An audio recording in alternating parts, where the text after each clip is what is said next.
Aujourd'hui, très simple, point lecture, point film et blabla parce qu'il y en a plein des blabla. C'est parti. Bienvenue sur Ténébris Somnia.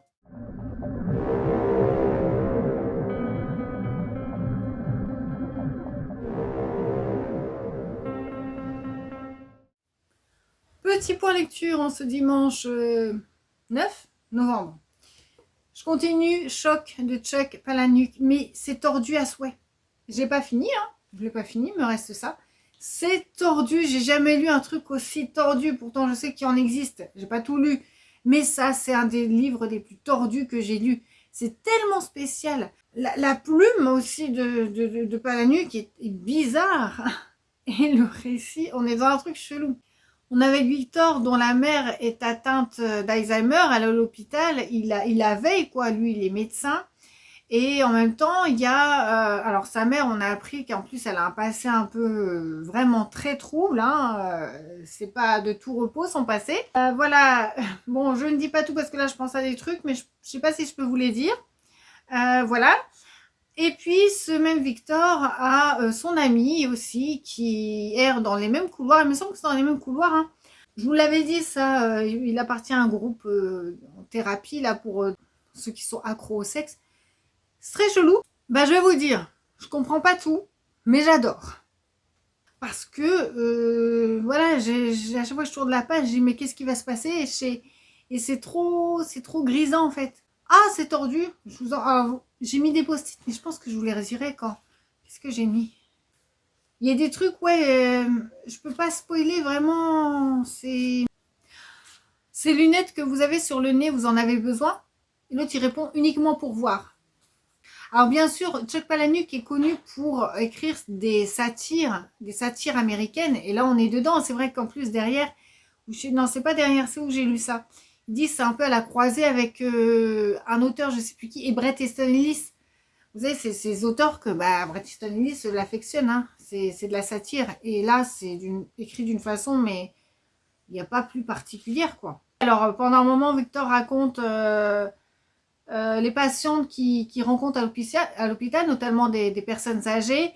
Il y en a une qui a un bavoir, quoi, qui n'arrête pas de baver en mangeant. J'ai aimé, après, il dit, avec son bavoir couleur nourriture.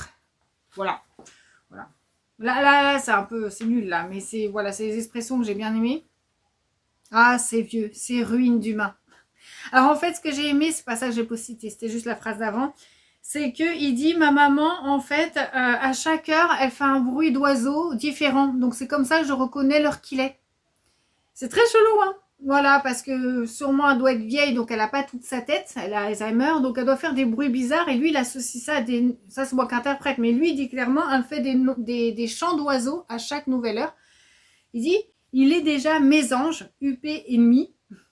Voilà, voilà. Donc, je ne sais pas trop à quelle heure ça correspond, mais voilà. Ouais, c'est très spécial, hein. Et puis le récit, et puis l'histoire, hein, je vous dis, on est dans cet hôpital, on erre dans cet hôpital avec Victor, avec sa mère qui est folle. Et il nous raconte aussi son enfance avec sa mère. Hein, pendant un moment, c'est pour ça tout à l'heure, je buguais, je rigolais toute seule. J'ai dit, je peux pas spoiler, parce qu'en fait, pendant un moment, il y a une infirmière qui demande à Victor, qu'est-ce qu'on fait du cas de votre mère? Parce que là, elle est en fin de vie. Ou alors, on essaie vraiment de la sauver. C'est à vous, je me retourne. Je vous dis pas la réponse de Victor. Donc, on voit aussi son enfance. Donc, elle n'est pas toujours rose. Et puis, il y a cette amie qui est accro au sexe. Enfin, il y a des passages de... Enfin, ça fait un mélange très chelou. Alors, la thématique du truc, comment c'est tout choc. Rappelez-vous, tout choc, ça veut dire bloquer la respiration par serrage ou obstruction de la trachée. Ok? Alors, le délire de Victor, comme quoi c'est très tordu, le délire de Victor, c'est de s'étrangler, de faire semblant de s'étrangler dans un restaurant de haute qualité, parce qu'il explique, après il y a une description aussi sur les classes sociales, c'est une satire américaine, il y a toujours une touche de critique, au UP pour que quelqu'un puisse se dévouer pour aller le sauver. Et il dit, comme ça, la personne sera fière de m'avoir sauvé. Et moi, ça va me satisfaire. C'est bizarre. C'est son trip. C'est son trip.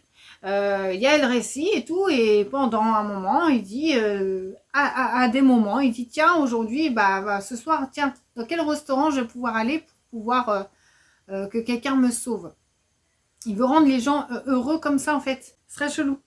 Si je veux truander quelqu'un pour qu'il m'aime, la question est toujours, alors avec quoi tu as envie de t'étrangler ce soir?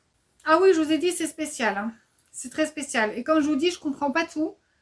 Je comprends les grandes lignes. Des fois, je me perds un peu, mais j'adore. J'adore parce que là, je suis en train de... C'est un ovni. Elvis a quitté le bâtiment, si vous avez la ref. All right. Elvis has left the building. Enfin, pour l'instant, je m'amuse bien. Je m'amuse. Je patauge, mais je m'amuse. J'adore. J'adore l'idée. J'adore le concept. Petite séance film après blabla. Comme je vous ai dit, il y en a beaucoup. Alors, séance film, hier, j'avais pas trop envie de regarder un film d'horreur. Et puis je vais sur Shadows, qui est la plateforme de films d'horreur, mais je vais sur Shadows, premier film que je vois, Audition. Ah, j'ai c'est parfait. Ça va pas être trop horreur, j'en ai déjà entendu des échos.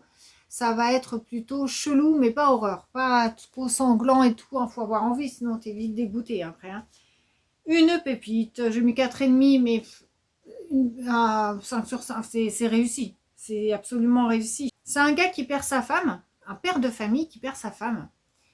Parce qu'elle était malade. 7 ans après, il y a son fils donc qui a grandi, hein, qui doit avoir la quinzaine d'années, qui lui dit papa, tu décrépis là. Il faut remarie-toi, remarie-toi. Ça fait un déclic dans la tête du père et du coup, il décide de faire un casting, d'où le mot audition, pour trouver sa future femme. Alors, ça va être déguisé parce qu'ils vont faire croire aux participantes que c'est pour produire un film. Donc, ils ont mis un scénario et tout ça. Mais eux, le but caché, c'est que ce monsieur, que je ne sais plus comment il s'appelle, ce père de famille, trouve une femme parmi ses participantes. Et il flash sur une qui lui rappelle son ex-épouse. Elle se présente au casting, il est sous charme, mais elle ne prétend, voilà, elle va pas être, comment dit-on, elle va pas être vraiment ce qu'elle prétend être. Tout le talent repose sur la réalisation. Voilà. Déjà, cinéma asiatique, les Américains, ils auraient fait ça, ça aurait été nul. Je vous le dis tout de suite. Je me suis même demandé, mais pourquoi ce film est sur Shadows? Il dure 2 heures. C'est une comédie romantique. Ça commence comme ça commence comme une comédie romantique. J'ai fait, aller où l'horreur? Alors oui, la fille, elle est un peu chelou. Et il n'y a pas de jumpscare et tout. C'est-à-dire que la fille, un plan, qui arrive bien en retard dans le film. Un plan qui nous dit tout sur la fille. Qui nous dit tout qu'elle n'est pas ce qu'elle prétend être devant notre héros là. Très flippant. On la voit chez elle, un plan pas plus. Il y a un plan sur elle qui dure même pas 5 secondes. Un fondu. Et là, on comprend, on se dit, waouh, ça sent le roussi. Et en fait, je ne peux pas vous dire, ce film est en 3 parties, mais je vais pas vous dire, ça vous gâcherait la surprise, comme moi j'ai été surprise du film. Donc ça commence comme une comédie romantique, et ensuite ça part en horreur. Ah là, tu dis d'accord, ok, ça part, mais ça n'arrête pas. On passe de David Lynch, j'ai pensé à David Lynch, à Mulholland Drive. Complètement, faut suivre et pas suivre. Il y a des trucs, je pense, qui restent sans réponse. Et il faut pas chercher. Très chelou. À la Kubrick aussi, c'est-à-dire que tout est dans le détail. Tout est dans le détail, c'est-à-dire que à premier abord, j'ai pas capté et en repensant au film, je fais ah mais il y a ça. Le détail qui tue à la Kubrick, c'est super bien réalisé. Le fait d'avoir fait le choix de faire comme si c'était un film de récit de vie au début, puis à la japonaise quoi. Le père de famille et cette fille vont avoir des dates, c'est très romantique, c'est très limite onirique, c'est très beau, c'est très émouvant. Et d'un seul coup, tu bascules dans l'horreur et tu sens que c'est irréversible. Ah, c'est super bien réalisé. Maman, j'ai adoré. Audition, je vous le recommande. Et vous savez pas, j'ai été m'enseigner ensuite, parce que quand il y a un truc que j'aime bien, je vais voir et tout.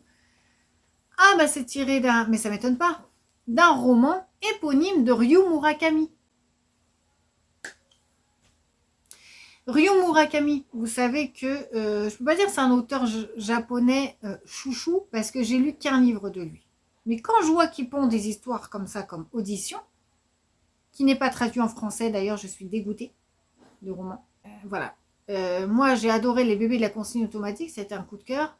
Le film Audition qui a été adapté sur l'un de ses romans, faut vraiment que je lise des autres Ryu Murakami. Faut vraiment que je me dégote ça. Faut absolument que ceux qui sont traduits en français, faut tous que je les lise. Voilà. Il y aura peut-être des déceptions, mais quand j'ai vu scénario adapté du roman de Ryu Murakami, j'ai fait, bah ça m'étonne pas. Puis, tout est dans la réalisation. Pareil pour le roman, je suis sûre que tout est dans la construction du récit. Je rigole parce que les Américains s'approprient tout. S'ils refont ça, ça va être nul à yesh. Ouais. C'est tout. Et puis l'interprétation, la fille est parfaite. La fille chelou là. Une jeune fille, elle fait pure, elle est très belle. Beauté froide un peu. Et tu vois qu'il y a un truc qui cloche dans son regard. C'est parfait, tout est bien. Je vous recommande ce film Audition sur Shadows. Allez-y. On va passer à la séance blabla et attention, j'en ai beaucoup. Donc encore merci aux personnes qui regardent mes vlogs en retard, mais c'est pas le souci, c'est pour préciser qu'encore des personnes me souhaitent encore mon anniversaire. Encore merci à eux parce que j'ai pas eu le temps de le faire puisqu'il y en a encore, donc je les remercie. Alors oui, j'avais dit, parce que j'ai eu ça suite à une recommandation de quelqu'un, et tu t'es manifesté, merci, c'est Yavana. Yavana, tu m'as dit, c'est moi qui t'avais conseillé le banquet des empouses, mais sous mon précédent pseudo. Voilà, et tu m'as dit encore bon anniversaire, merci. Donc, merci Yavana. Je suis sûre que je vais aimer. Je suis sûre que je vais aimer. Oui, merci, dévoreuse de livres. Et, attendez, il y a une autre personne. Et Roxane Boukine. Dévoreuse de livres et Roxane Boukine qui m'ont précisé que la collection Pâle faisait partie de la maison d'édition de Saxus. C'est bien ça, oui, je me disais. Donc merci, je me posais la question. Merci de votre réponse. Et effectivement, Dévoreuse de livres, c'est toi qui m'avais parlé de Sous la porte qui chuchote, qui est dans ta palle. J'ai vu la dernière vidéo de Ingrid la lectrice où elle présente sa bibliothèque. Magnifique bibliothèque d'ailleurs. Elle a dit qu'elle n'a pas trop kiffé. J'ai hâte de découvrir quand même. J'ai hâte de découvrir en tout cas. Et dévoreuse de livres, la tisseuse du vent devant et dans ta wishlist. Ouais, bah j'ai très hâte de découvrir ce livre. Un jour en décembre, oui, merci. Ça t'intéresse une vidéo sur la thématique des odeurs du parfum? Le parfum est un de tes livres favoris, mais tu ne connais pas d'autres lectures similaires. Oui. Parce que j'avais dit que je ferais une vidéo spéciale thématique parfum-odeur, puisque ceux que j'ai lus pour l'instant, j'adore cette thématique, et ceux que j'ai lus pour l'instant ont été des bonnes lectures, dont le parfum, on n'y échappe pas.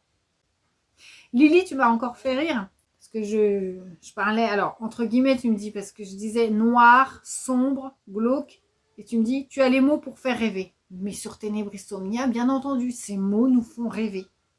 De rien, Lily. Ah oui, alors, Stéphanie, oui. Alors Stéphanie Cordonnier, tu me dis, je t'ai même pas répondu en plus, mais je l'ai relevé. Tu as emprunté à la bibliothèque rayonnante jeunesse les 100 dragons de Viviane, que tu n'as pas eu le temps de le faire avec toi et ta fille. Elle adore les dragons, mais la couverture faisait adulte, tu trouves. Tu dirais que c'est plus pour un public jeune ou adulte? Alors déjà, oui, c'est dommage parce que moi, je l'ai remis en boîte à livres. Bon, je mettrai l'insert là, sinon j'aurais pu te l'envoyer. Mais du coup, j'espère qu'il est encore dans ta bibliothèque. Il me semble que sur le livre, c'était marqué entre 9 et 12 ans. Et pour moi, il n'y avait rien de choquant. C'était bon enfant. Donc, je pense que tu peux y aller. Si tu le retrouves, j'espère. Oui, alors du coup, Roxane Boukine, c'est lequel? Il me semble que c'est celui-là, toi. Tu me précises que c'est bien un one-shot, merci. Et ça a été un de tes coups de cœur en 2024.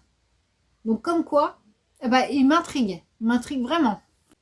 Merci pour ton commentaire, pour ton avis. Cléorama 6, j'espère que ton dos va mieux. Tu m'avais dit dans des commentaires que tu avais mal au dos. C'est pas, voilà, les longs... Enfin, je sais pas où tu as mal exactement. Moi, souvent, c'est les lombaires. Enfin, j'espère que ton dos va mieux. Ah, merci de ta réponse, Elodie, dévoreuse de livres. Sur une de tes vidéos, tu as parlé de Extincta de Victor Dixon. Et cet auteur, ça fait longtemps que il me tente. Et je t'avais demandé par quel livre commencer finalement avec cet auteur. Et tu m'as répondu donc soit avec Extincta, et d'ailleurs, de ce que tu en avais dit, ça me tente beaucoup, le sujet, ou soit Cogito.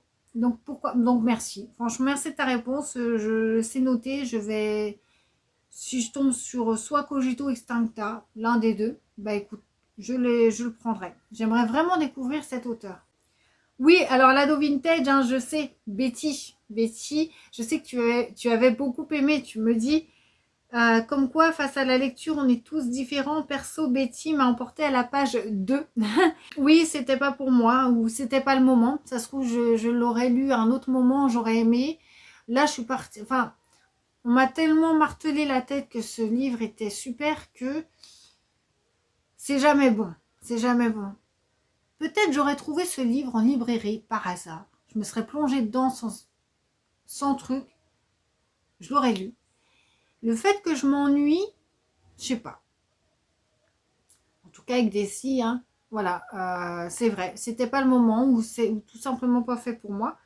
Ah, alors, Magali, vers ma fin que donc j'ai acheté hier, ou je sais plus quand, enfin je vous l'ai montré dans le vlog d'hier, te tente beaucoup. Oui, oui, oui, c'est un roman gothique qui vient de sortir. En ce moment, tu lis Changer l'eau des fleurs. C'est pareil, c'est comme Betty. Alors pour l'instant, ça te plaît, c'est cool.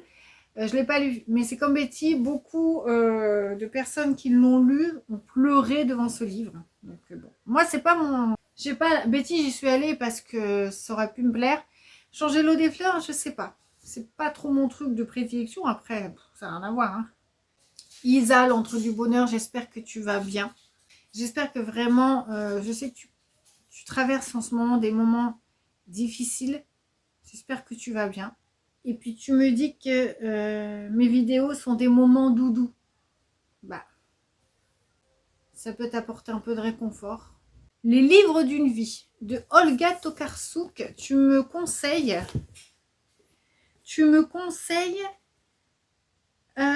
Dieu, le temps, les hommes et les anges, qui a été pour toi un immense coup de cœur. C'est un roman envoûtant d'une beauté et d'une poésie inoubliable. Olga Tokarczuk, je prends un livre par un livre, mais dès que j'ai terminé celui-ci, je reprendrai un autre. Donc pourquoi pas celui que tu dis, mais de toute façon, vous l'aurez compris, je les veux tous. Et tu me dis aussi, tu as bien aimé l'Odyssée de Pénélope de Margaret Atwood, hein, de ma pile à lire 25 que j'ai pas lu. Donc oui, c'est noté. Ça en fait déjà 2 pour elle, donc il sera sorti l'année prochaine. Tu lui as noté 16 sur Livre Addict, ce qui est très très bien. En plus, il n'est pas long. Alors Fabienne, vers ma fin, te tente beaucoup et tu penses qu'il fera partie d'un prochain achat. Là, tu lis Pig Island de Moider. Alors en plus, tu me dis pourtant, j'adore l'auteur Tokyo, avait été un coup de cœur. Vous allez dire, celle-là, en parlant de moi, elle n'est pas... Voilà. C'est-à-dire que Tokyo, moi c'est pareil, je m'étais ennuyée, je l'avais abandonné. Je sais que ça avait été un coup de cœur pour beaucoup. Voilà, je suis... Bah non, je suis pas difficile en fait, mais bon. À croire là. Mais du coup, et puis Guyland, ça le fait pas trop pour toi en ce moment. Ni Trouver l'enfant de René Denfeld. Voilà. Tu as du mal à trouver une lecture qui t'accroche en ce moment depuis que tu as lu Bunny de Mona Awad. Bah oui. Bunny de Mona Awad qui fait un coup de cœur que je vous dis rien. Je vous dis que j'ai acheté récemment. Voilà. Mais tu me dis après, tu m'as fait rire parce que tu me dis en ce moment tu as envie d'une romance de Noël. Bah c'est sûr, je pense que c'est ça. Tu as envie d'une romance de Noël, donc il n'y a rien d'autre. C'est sûr que si tu lis des thrillers en plus, ça va pas trop t'accrocher. Lis ta petite romance de Noël et après tu verras. Je pense qu'après ce sera passé. Bah finalement je vous ai dit qu'il y avait plein de blabla, mais on a déjà fini. En fait, bah alors, eh bien écoutez, moi je vous dis à demain pour la suite des aventures. Que choc, qui va me encore retourner le cerveau. Je vous dis à demain.